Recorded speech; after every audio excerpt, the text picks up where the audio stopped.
Hi, I'm Kabira, and today I want to talk to you about, do you have the guts to show yourself?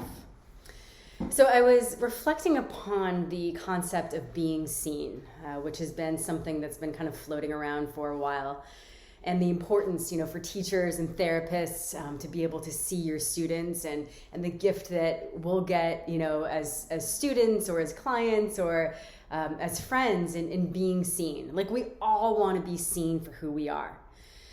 And I kind of want to unravel that a little bit, because what if part of your capability is that if you have this desire to be seen, that you also, the responsibility is for you to have the guts to show yourself.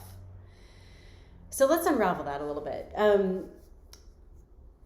Oftentimes, we won't truly show who we are because we're nervous about other people's reaction. We may have such heavy judgments around ourselves that we're not even conscious of, that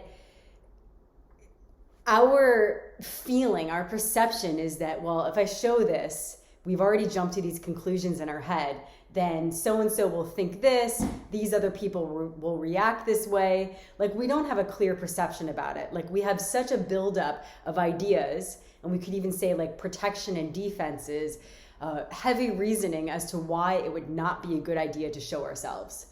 And being seen, we could equate that to being vulnerable. And when I think about vulnerability, it's not just like our superpower side. It's not even just like our sad side. It's all of our sides. So it's our quirky sides. It's our dorky sides. It's the parts of us that are like, whoops, like I messed up a little bit.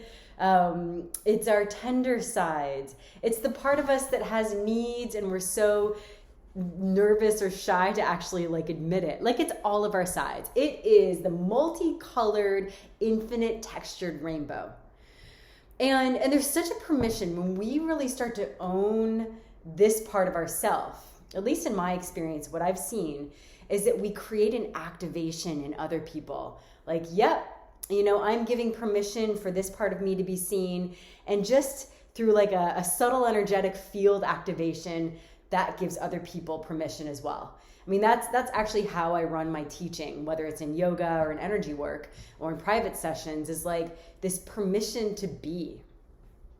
So I'm just really curious, because there is that desire to be seen, but do you show yourself, or do you have just like a whole list of reasons of why that's not safe? And a lot of times we can make our decisions based on how we think other people are going to act or respond. And I'm speaking specifically if you're a little bit more of the empathic genre or of a people pleaser, even if you think you've done a lot of work on it, like those patterns are there. And what would it be like to actually make your decisions around what's good for me? What's going to take care of me? What's going to actually make my energy show up the best way? And the most fun trick that I've noticed is that if you really own who you are, and if there's just this delight around it, and usually it's like, I'm just going to cut out all my own personal BS and be like, yep, here I am, freak flags and all. Then suddenly, like, other people own it as well. Like, other people are like, yeah.